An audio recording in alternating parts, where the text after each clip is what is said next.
today's show, a new group is working to help clean up Sumter County. Sumter Today starts now. Presented by the Sumter Opera House, USC Sumter, and Colonial Healthcare. We're a major healthcare corporation in this area, and we just love taking care of people. That's the number one thing, is we founded it on "we will see you today," meaning if you're sick, we want to see you. We utilize some of the highest technology studies, and we also use some of the newest, most advanced testing.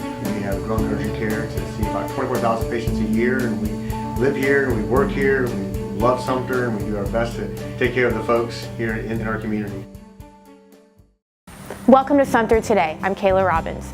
For today's show, we're taking you behind the scenes of a new group called the Sumter Litter Alliance. It's a group made up of representatives from community stakeholders like schools, government, industries, and the private sector who think getting rid of all the litter in Sumter and changing the culture to prevent more from piling up will improve the community. Let's hear what they had to say during a public meeting with residents this week. But first, let's hear the trivia question for the day, which we'll answer at the end of the show. In honor of the last day of Black History Month, who was one of the first Black dentists in Sumter who was also involved in local civil rights and civic causes? Was it A, B.T. Williams, B, G.H. Radford, C, Robert Lee Williams, or D, D.V. Jemison?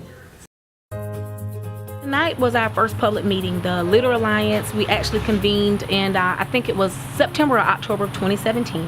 And the whole purpose was just to get community groups involved, the city, the county, sheriff's department, DOT, realtors, economic development, the Chamber of Commerce, to get everyone aligned and involved. All of those who have a vested interest in the community growth. But even though those are the individual organizations, everyone here tonight actually demonstrated that they have a vested interest in this community. I think we can all attest that litter is an issue here in Sumter County.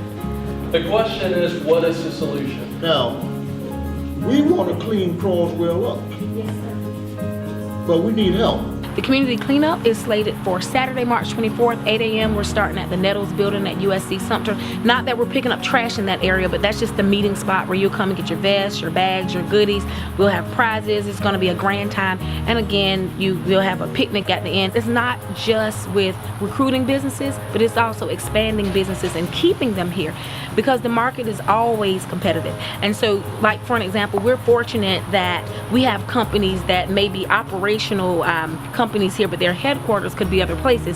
So as the economy changes and it goes up and down, and they start thinking about how they can trim in areas or which communities need to be kept and which locations would actually shutter or close, we don't want to give them any reason to actually shutter in Sumter County. We want to be a part of the ones that they want to keep in place. So regardless of the production numbers or whatever is going on, we want to make sure that they are proud of the community.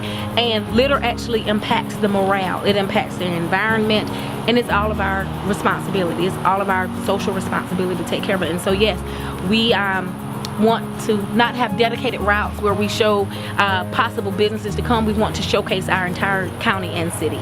We are excited about the partnership with the Sumter Litter Alliance because, number one, trash sucks. And it really impacts the quality of life for everyone here.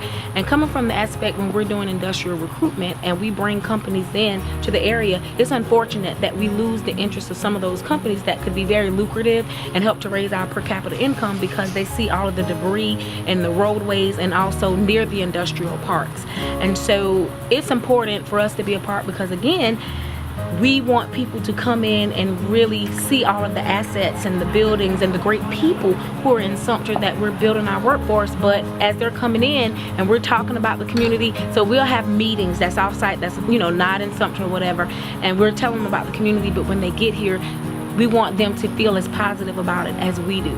And to the point of, there was a gentleman inside who commented saying that often the residents of Sumter, they're immune to it because we see it every day. It should never be that way.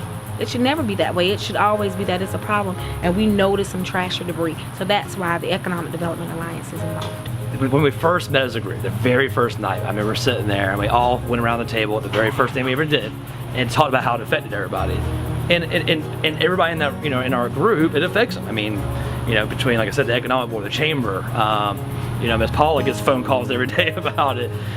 Joey Rogerson, our sheriff liaison, he's full time. I mean, business is a big thing. Pride isn't. I mean, obviously it's pride. I use the word embarrassing. I hate to, it's embarrassing. You kind of get immune to it, like somebody said in the meeting tonight. You kind of get immune to it. I see it, like I said, because I drive around these back roads. It's embarrassing, it really is, especially since we have all these people coming into town. We encourage everybody to please, if you're in a group, nobody wants to pick up trash. I do it with 2 different groups. It's not fun. It's nothing fun about it, but it is good. It is good fellowship when you're out there with your groups. You're out there with your friends talking while you're doing it. So we don't want people to be afraid of it. Somebody, unfortunately, it's all of our problems at this point, And like I said, hopefully the education portion, we can start that and stop this, try to subdue it a little bit. Welcome back. Know the answer? It was A. B.T. Williams realized the importance of higher education from his father, Robert Lee Williams, who was among the 2005 inductees to the Claflin Hall of Fame and became a dentist. He also served in the Sumter NAACP and various civic organizations and his church. That's it for today's show. Check out tomorrow's paper to get more information about Sumter Community Concert Band's spring concert on Sunday. From the Sumter Item, I'm Kayla Robbins. We'll see you tomorrow.